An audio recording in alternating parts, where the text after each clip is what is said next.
दोस्तों आज की ये वीडियो बहुत इंटरेस्टिंग होने वाली है क्योंकि आज की इस वीडियो में मैं आपको मौर्यन डायनेस्टी यानी कि मौर्य साम्राज्य के बारे में बताऊंगा। हमें हमारे इतिहास के बारे में पता होना चाहिए और इस वीडियो में हम मौर्य डायनेस्टी को डिस्कस करेंगे।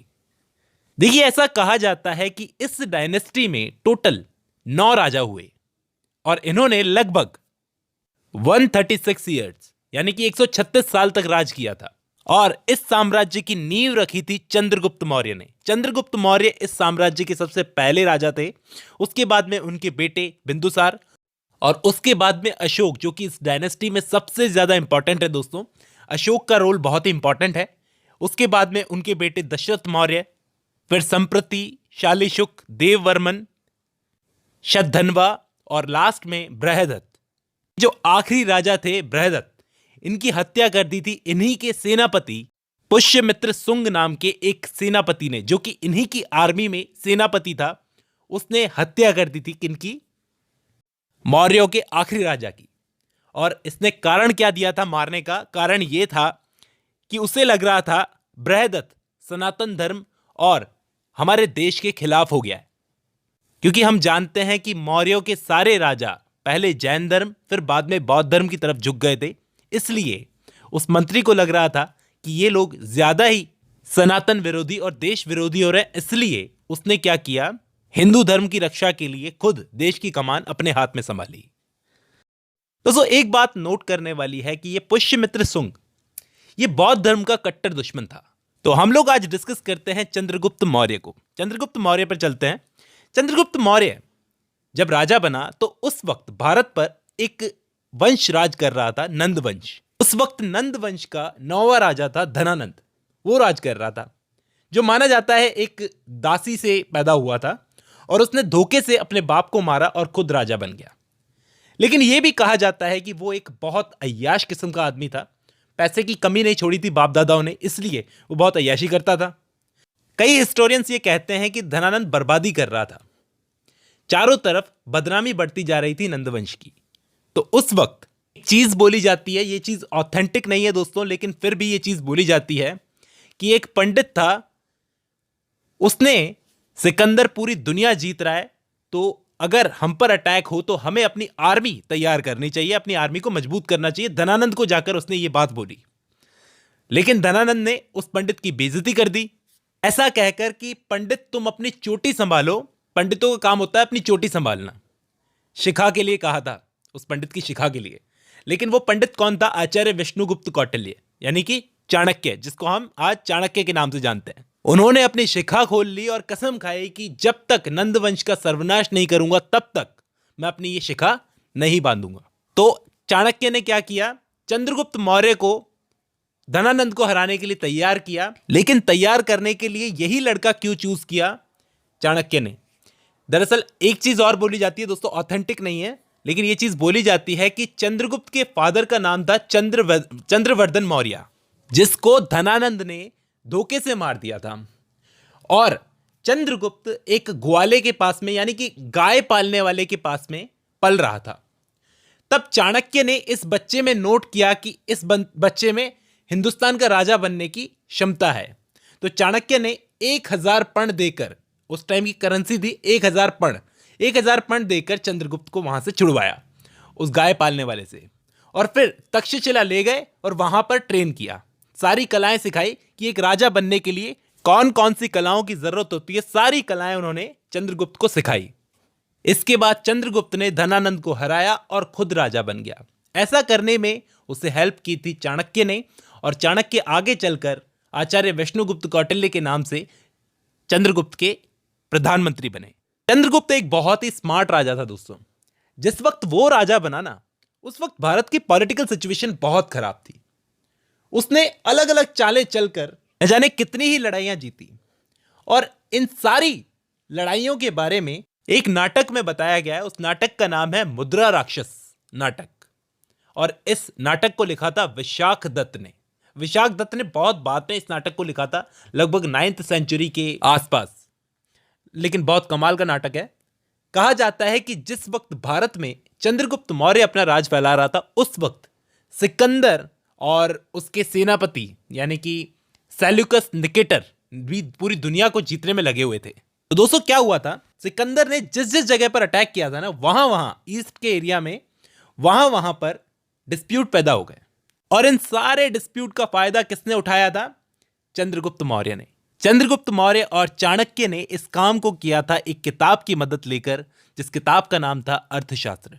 और इस किताब को खुद चाणक्य ने लिखा था। भले ही इस किताब का नाम अर्थशास्त्र हो, लेकिन इस किताब में फाइनेंस से ज्यादा पॉलिटिक्स की बातें की गई है कि एक राजा को राज कैसे चलाना चाहिए, और अर्थशास्त्र की हेल्प आज तक ली जाती है दोस्तों राज चलाने के लिए। चंद्रगुप्त मौर्य के बारे में हमें जितनी भी जानकारी मिलती है, वो सारी जानकारी जैन ग्रंथों से मिलती है या फिर बौद्ध ग्रंथों से मिलती है। अब मैंने आपको एक चीज बताई थी कि जिस वक्त ये धनानंद को हराकर राजा बना था ना, उस वक्त इंडिया की पॉलिटिकल सिचुएशन बहुत खराब थी। तो इसने सबसे पहला काम क्या किया, अपनी आर्मी तैयार की। कहा जाता है इसकी आर्मी बहुत बड़ी थी, लाखों की आर्मी थी इसके पास में। सबका खर्चा ये अपने राज्य से निकालता था। और वेस्ट यानी कि पश्चिम की तरफ अपना विस्तार शुरू कर दिया इसने। जैसे बिहार बंगाल से शुरू किया और सिंध पंजाब तक फैलाना शुरू कर दिया, यहां तक कि ईरान तक चला गया था ये। उस वक्त एक इंपॉर्टेंट जगह होती थी दोस्तों, मगध। मगध को इसने जीता। जब इसने मगध को जीता, उस वक्त इसकी पावर बढ़ गई। चंद्रगुप्त का मुकाबला डायरेक्ट सिकंदर से नहीं था। चंद्रगुप्त का मुकाबला था सिकंदर के सेनापति सेल्यूकस निकेटर से, क्योंकि इस टाइम तक सिकंदर तो मर चुका था। और अब सेल्यूकस निकेटर चाहता था कि उसके राजा सिकंदर ने जितने भी हिस्से को जीता था ना, उस हिस्से पर यह अपना अधिकार कर ले। लेकिन चंद्रगुप्त मौर्य ने कोई चूड़ियां थोड़ी पहन रखी थी। दोनों के बीच में लड़ाई हुई, और कौन सी जमीन हमारे चंद्रगुप्त मौर्य के हिस्से में आई? हैरात, कांधार, मकरान जिसे बलूचिस्तान कहा जाता है, काबुल। ये वाले हिस्से तो दे दिए उसने चंद्रगुप्त मौर्य को। या ऐसा कहें कि ये सारे हिस्से चंद्रगुप्त मौर्य ने सेल्यूकस निकेटर से जीत लिए थे। कहा जाता है कि दोनों के बीच में एक समझौता हो गया था।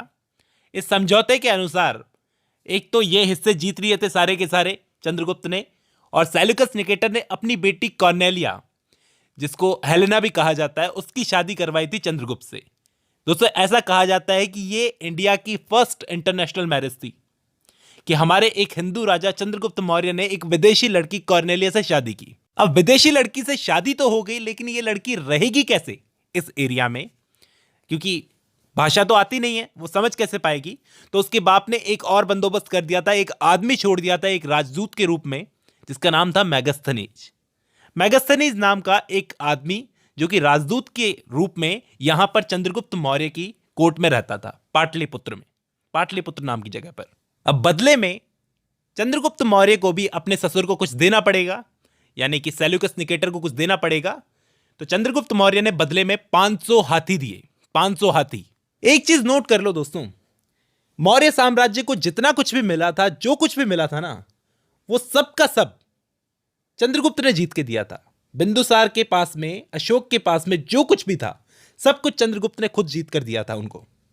काबुल, हैरात, कांधार, बलूचिस्तान, पंजाब, गंगा यमुना के मैदान, बिहार, बंगाल, गुजरात, विंध्य और कश्मीर, सब कुछ चंद्रगुप्त मौर्य ने ही जीत के दिया था। यानी आज के ईरान से लेकर बांग्लादेश तक और कश्मीर से लेकर कर्नाटक तक सारा हिस्सा इसने अपनी डायनेस्टी को जीत के दिया था। आप कहोगे महान राजा तो ये होना चाहिए, असली महान राजा तो ये होना चाहिए, लेकिन फिर भी इसको महान ना बोलकर अशोक को महान कहा जाता है। क्यों? वो मैं आपको आगे बताऊंगा। अपने आखिरी सालों में चंद्रगुप्त ने क्या किया था, एक जैन मुनि थे भद्रबाहु, उनके साथ में श्रवण बेल गोला नाम की जगह पर चले गए थे ये, जो कि कर्नाटक में है, और खाना पानी छोड़कर अपना शरीर त्याग दिया था इन्होंने। चंद्रगुप्त मौर्य जैन धर्म को बड़ा फॉलो करते थे, मैंने आपको बताया था। अब दोस्तों कितनी अजीब बात है ना, एक चीज आपने नोट की, कितनी अजीब बात है कि ये सारे ग्रीक्स ही थे, सिकंदर हो या फिर सेल्यूकस निकेटर हो, ये सारे के सारे ग्रीक थे। लेकिन इन्होंने कभी भी अपने वर्क्स में इस बात का जिक्र नहीं किया कि चंद्रगुप्त और सेल्यूकस के बीच में जो लड़ाई हुई थी ना, उसमें चंद्रगुप्त ने सेल्यूकस को हरा दिया था। इस बात का कभी जिक्र नहीं किया। हाँ, वो लोग ऐसा मानते हैं दोनों के बीच में एक समझौता हो गया था, और चंद्रगुप्त ने सेल्यूकस को 500 हाथी दिए थे। वो लोग चंद्रगुप्त को अपनी किताब में सेंड्रोकोटस नाम से बुलाते हैं। कहते हैं कि सेंड्रोकोटस ने सेल्यूकस को 500 हाथी दिए थे। और वो इतना भी बोलते हैं कि कॉर्नेलिया की शादी हुई थी और मैगस्थनीज वहां पर एक राजदूत बनकर रह रहा था। लेकिन इस बात का उन्होंने कभी भी जिक्र नहीं किया, या फिर कह सकते हैं ये बात उन्होंने कभी नहीं मानी कि सेल्यूकस चंद्रगुप्त से हार गया था। अब उस वक्त की इंपॉर्टेंट बुक्स के बारे में मैं आपको बता देता हूं। सबसे पहले तो कौटिल्य की अर्थशास्त्र, चाणक्य की अर्थशास्त्र। दूसरी मेगास्थनीज की इंडिका। मेगास्थनीज ने इंडिका लिखी थी, लेकिन इंडिका इसको यहां पर नाम नहीं मिला दोस्तों। मेगास्थनीज ने सब कुछ लिखा था। मैं आपको बता देता हूं, मेगास्थनीज पाटलिपुत्र में रहता था एक राजदूत बनकर। उसने पाटलिपुत्र में रहकर मौर्यों के सारे साम्राज्य के बारे में डिटेल से लिख दिया, लेकिन अनफॉर्चुनेटली उसकी सारी राइटिंग्स हमें सही सलामत नहीं मिली, बची नहीं। तो ग्रीक राइटर्स ने क्या किया, सारी जानकारी को उठाया, जो भी बची कुची जानकारी सबको उठाया और एक किताब बना दी जिसका नाम दे दिया इंडिका। तो दो किताबें इंपॉर्टेंट है, पहली कौटिल्य की अर्थशास्त्र और दूसरी मेगास्थनीज की इंडिका।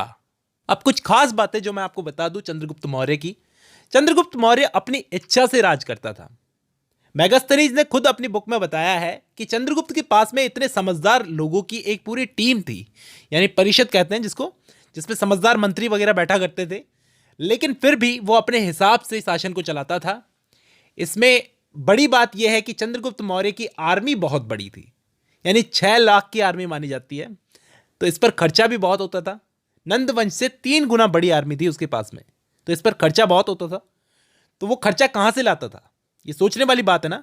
कौटिल्य ने अपनी अर्थशास्त्र में बताया कि उस वक्त ये परत वाली जमीन को इसने खुदवाया था, जिस पर अनाज खेती वगैरह नहीं हो सकती थी। उस जमीन को इसने खुदवाया, तुड़वाया और खेती करवाई। ज्यादा टैक्स लिया, सिंचाई की पूरी पूरी सुविधा देता था और जरूरत के टाइम पर किसानों को ज्यादा खेती करने पर जोर देता था। कोई अगर बाहर से सामान लाया शहर में बेचने के लिए, तो शहर के दरवाजे पर ही इसके आदमी इंपोर्ट टैक्स ले लेते थे।